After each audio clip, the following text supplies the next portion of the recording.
título que me han rotulado es Emprender desde el interior. Me encanta, me identifico totalmente con eso y creo que tiene todo que ver con lo que hoy nos convoca, con lo que hoy nos nuclea en este lugar y en este momento. Porque cuando hablamos de Argentina, supermercado del mundo, tenemos que pensar en nuestra enorme y vasta geografía y diversa geografía, con lo cual para ser realmente eficientes y para ser innovadores y para ser realmente darle sentido a nuestra gestión, de agregarle valor a lo que naturalmente produce nuestro país en toda su faz, en toda su extensión geográfica y en toda su diversidad productiva, tenemos que pensar en hacerlo desde el interior. Argentina tiene un problema, uno de los tantos problemas graves y los desafíos que supone nuestro país y nuestra coyuntura, tiene que ver con la enorme concentración de recursos, infraestructura y población en torno a su gran capital y su mega urbe completada con toda lo que es el conurbano bonaerense. Entonces, si nosotros tenemos toda nuestra cabeza, nuestra creatividad, nuestros recursos humanos y nuestros recursos económicos concentrados en esta pequeñísima porción de nuestro país y toda nuestra enorme extensión desolada de producción, desolada de creatividad, desolada de infraestructura, realmente se hace muy difícil que podamos pensar en un desarrollo equilibrado de nuestro país como conjunto.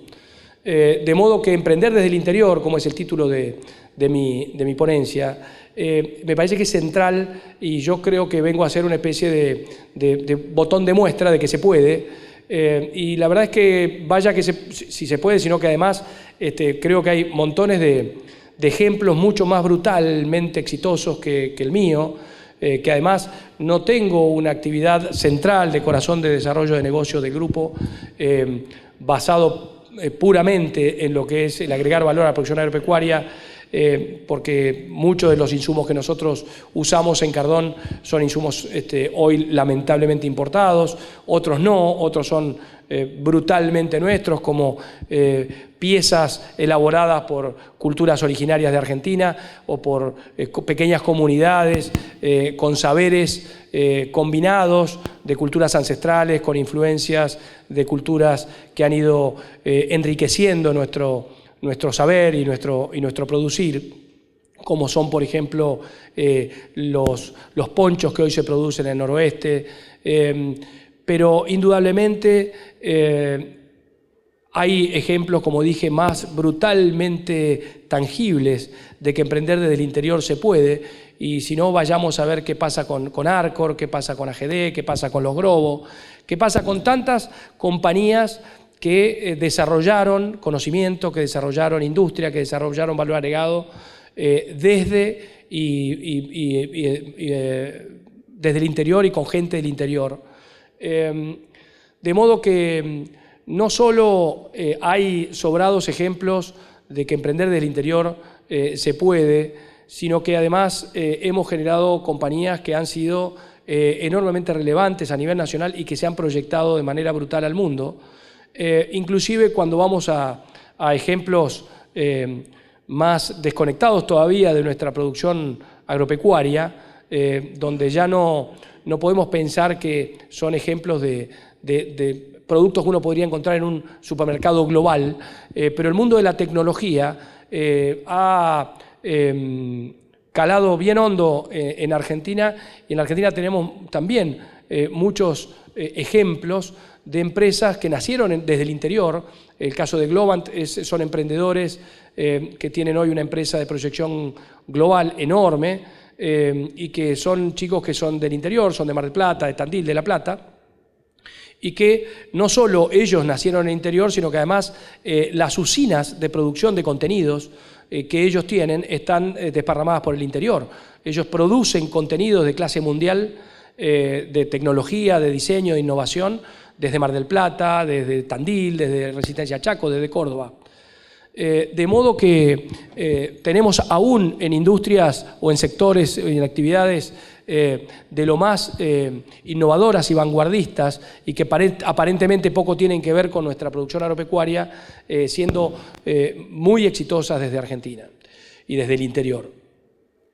En gran medida, muchas veces lo que ocurre con el impulso emprendedor de la gente del interior, que tiene talento, que tiene creatividad, que tiene vocación por crecer, por desarrollarse, por innovar, muchas veces los ataca la primera gran limitación y más brutal limitación que puede sufrir una persona, que no es la limitación financiera, no es la limitación logística, no es la falta de ecosistema digamos, favorable, sino que es la autolimitación. Entonces yo lo que trato siempre de transmitir es que lo primero que tenemos que hacer es no autolimitarnos, no pisar nuestro propio brote. Nosotros debemos ser regadores de nuestros brotes, sino sacrificar ese impulso que muchas veces está, ese deseo ferviente de crear, de desarrollar, de progresar desde el interior, porque pensamos que no se puede. No, ¿yo qué voy a hacer si soy chiquito? ¿Yo qué voy a hacer si soy pobre? ¿Yo qué voy a hacer si estoy en una pequeña localidad? Y bueno, todo eso es, muchas veces alguien vendrá y decir, no, mirá, yo soy realista, y la verdad es que y vienen todos esos cuentos macabros de un realista es un optimista con información y todas esas boludeces que hemos muchas veces escuchado y que suenan bien y que tienen lógica, tienen asidero, pero no son una verdad revelada y mucho menos tienen que ser un mandato. El mandato, creo que está claro que la vida hasta hoy funcionó y muchas veces de manera positiva y otras no tanto, por los mandatos de nuestros padres, de nuestros abuelos. Y yo creo que todo el mundo demanda, todo el mundo transmite a otros su expectativa, sus necesidades, y es comprensible que nuestros padres, nuestros abuelos nos generaran mandatos. Como digo, más o menos limitantes, más o menos frustrantes, más o menos conflictuantes, pero claramente todo el mundo genera una demanda, creyendo primero que es legítima, por último que es necesaria y seguro siempre que es por el bien del otro. Más allá de que esa demanda a veces no es del todo sana, pero supongamos que estamos hablando de mandatos o demandas, digamos, generadas por terceros que son inherentemente sanas. Pensemos cuando nuestros padres o nuestros abuelos hace muchos años le daban el mandato a su hijo, mi hijo el doctor, que vos tenés que estudiar una carrera universitaria, o el mandato de si yo tengo un comercio, vos tenés que seguir con el comercio, si no, ¿quién lo va a seguir?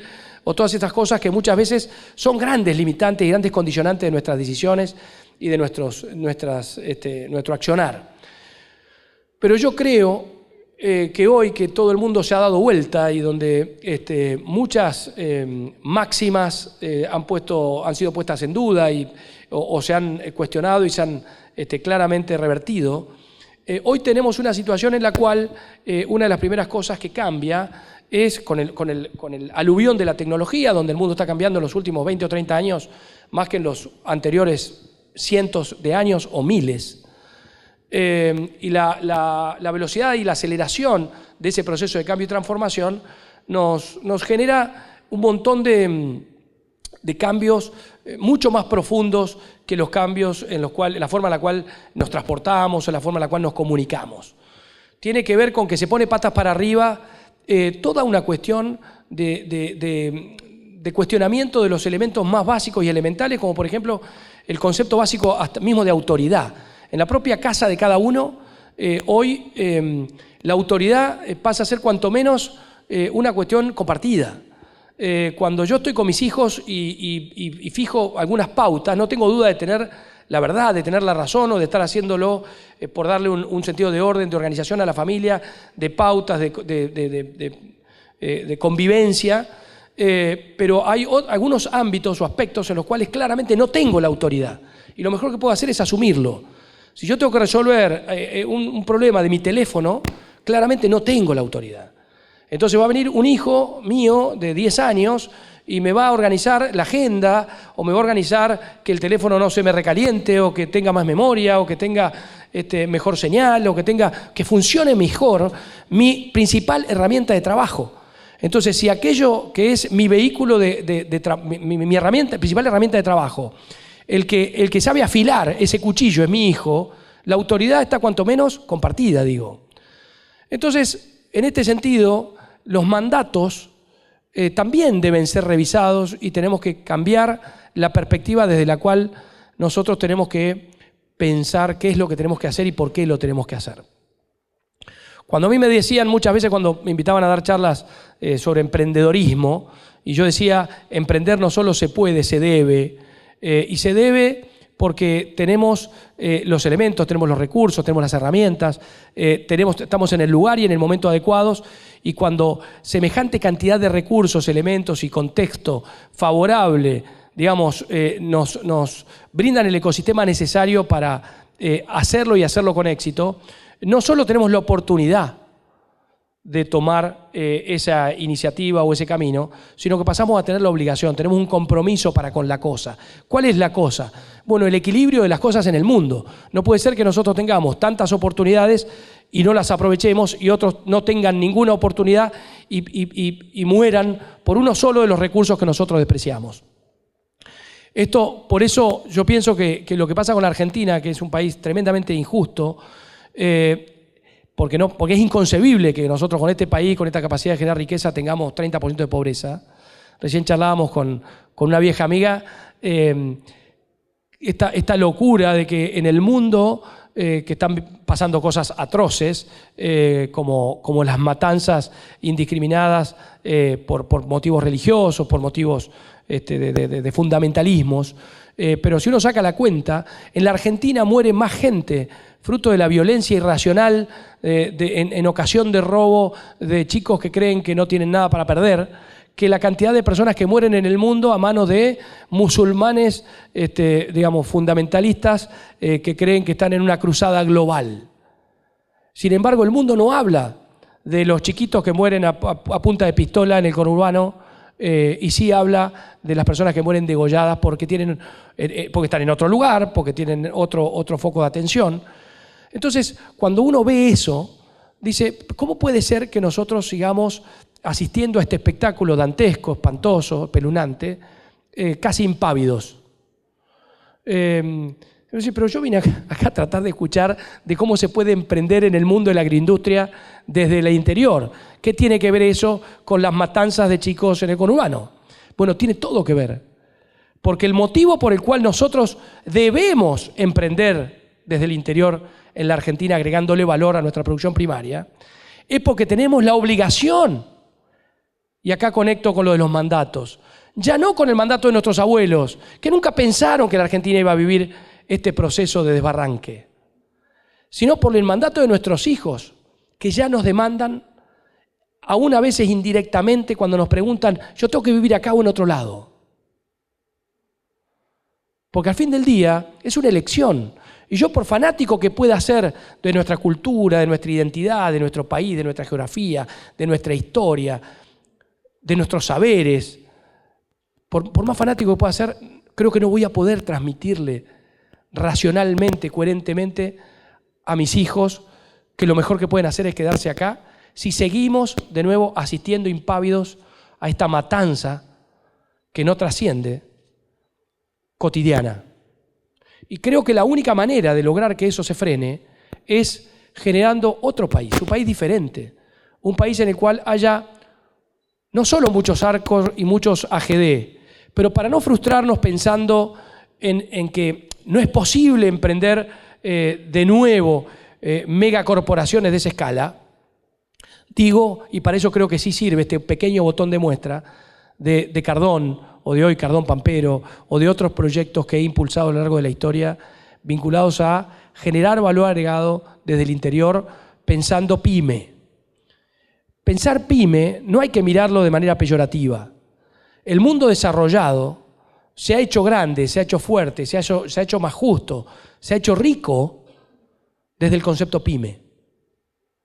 Cuando uno va y recorre España, Francia, Italia, que tiene sus dificultades sin duda, y hoy agravadas por estas otras dificultades de este contraste entre esta injusticia global llevada al campo de batalla de las calles de las ciudades europeas. Y que tienen sus propios desafíos, pero que son estos, que son otros, que tienen que ver con construir la tolerancia, construir la inclusión, construir, digamos, una mirada nueva, moderna, respecto de los problemas del mundo, pero que ya han resuelto otros problemas que tienen que ver con generar esquemas de subsistencia para su gente, cosa que la Argentina no ha sabido hacer.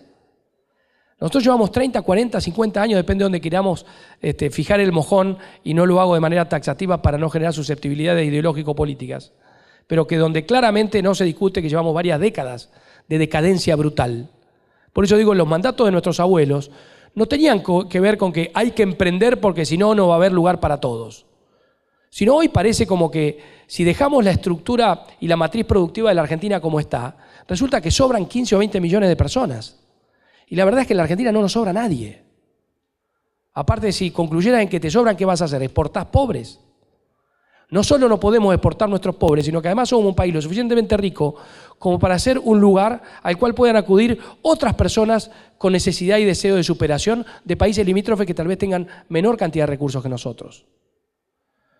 Entonces tenemos de nuevo la obligación moral, tenemos la obligación, si no queremos hablar de moralidad, la obligación familiar, generacional, para con esto que es desarrollar nuestro país, desarrollar nuestra Argentina y generar tanta cantidad y calidad de oportunidades de desarrollo y de trabajo en el interior que haga que se desconcentre esta aberración que es este enorme conglomerado urbano de más de 20 millones de personas, que es inadministrable.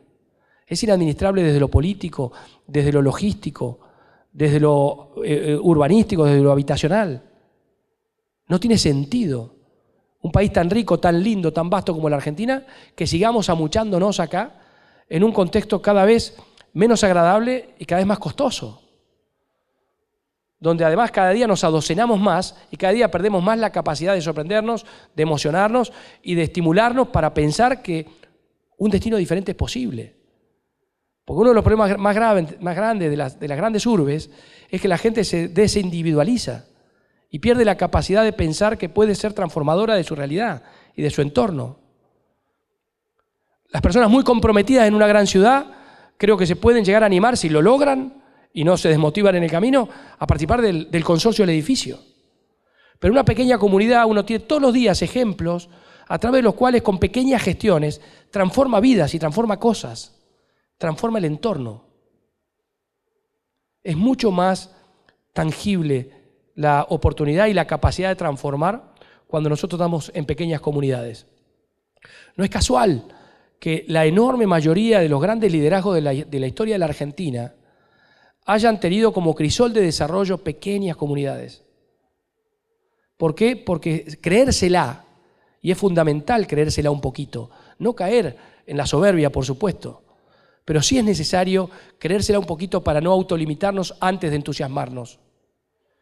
Y es muy difícil creértela cuando al lado tenés miles de personajes que son iguales o mejores que vos y que hay miles de personas disputando un puesto, el mismo puesto. En el interior eso no pasa. En el interior esa barrera, digamos, y esa máquina de generar autolimitación en la gente es menor. Y las posibilidades de transformar nuestra realidad están al alcance de la mano. Porque está lleno de recursos esperando ser transformados, lleno de recursos esperando ser rediseñados, reconcebidos. El mundo no va a dejar de comer, el mundo no va a dejar de vestirse, muy por el contrario. Y la Argentina está llamada a ser un productor eficientísimo de alimentos, pero de alimentos con valor agregado. Lo hemos dicho y lo hemos escuchado hasta el hartazgo. Y parece que de tanto decirlo puede transformarse en un discurso viejo, en un discurso ya gastado. La verdad es que no es así. No hace falta más que compararnos hace poco tiempo con la visita de nuestro presidente a Holanda. La Argentina miró un poquito a Holanda. Y algunas personas acusaron Recibo de que es Holanda. Otras no, la inmensa mayoría no. ¿Y qué es Holanda? Bueno, es el primer exportador mundial de alimentos. ¿Cómo puede ser? Si tiene el tamaño de Tucumán. Pero está claro que cuando vos pones foco, gestión, capital, innovación, aún en un pequeño territorio podés generar una transformación de tal potencia que, dicho sea de paso, Tucumán, que es una pequeña provincia y tiene la inmensa mayoría de su territorio de zonas montañosas o áridas, en una pequeña franja del pie del cerro, Argentina, que producía azúcar, no del todo eficientemente, transformó parte de esa geografía y se puso a producir limones. Y bueno, resulta que hoy somos el principal productor mundial de limones. ¿Y dónde se producen esos limones? En una franjita de un pedazo de la parte apta para limones de Tucumán. Y volviendo al caso de Holanda, Holanda recibe cantidades enormes, demenciales de alimentos, los transforma, les agrega valor y los reexporta al resto de Europa. ¿Cómo puede ser? Si no hay espacio en Holanda para producir tantos limones, tanto trigo, tanta harina, tanta manteca, tanta carne. No, es cierto. Mucho de eso sí lo produce, ¿eh? Hay mucho queso holandés que se produce con leche holandesa de vacas holandesas que comen pasto holandés. Pero hay muchísimo queso que no viene de pasto holandés, o de leche holandesa o de vaca holandesa. Y lo mismo pasa con la fruta, con la carne y con tantas otras cosas. Entonces, ¿qué hizo Holanda? Bueno, generó la infraestructura, los puertos, las rutas, los canales, la logística, los galpones, las empresas prestadoras de servicio logístico, las empresas prestadoras de agregado de valor a esa producción primaria agropecuaria. Entonces, si vos tenés en un pequeño territorio como es Holanda, un ejemplo tan brutal de cómo se puede generar un país inmensamente rico, agregándole valor a los commodities, y ese es el caso extremo, pero sin ir a casos tan extremos, recorramos las rutas de Francia o de España o de Italia o mismo de Alemania, y vemos que no es mandar un cohete a la luna, es hacer lo que sabemos hacer más, mejor, más rápido, más rico, a mejor precio, a más escala. Hay muchos caminos que nos pueden conducir a la oportunidad de construir a nuestro país y transformarlo en verdaderamente un supermercado del mundo. Y eso, de nuevo, desde mi punto de vista, y no los quiero aburrir y no me quiero repetir, no es solamente una oportunidad, es una necesidad imperiosa. Muchas gracias y buenos días.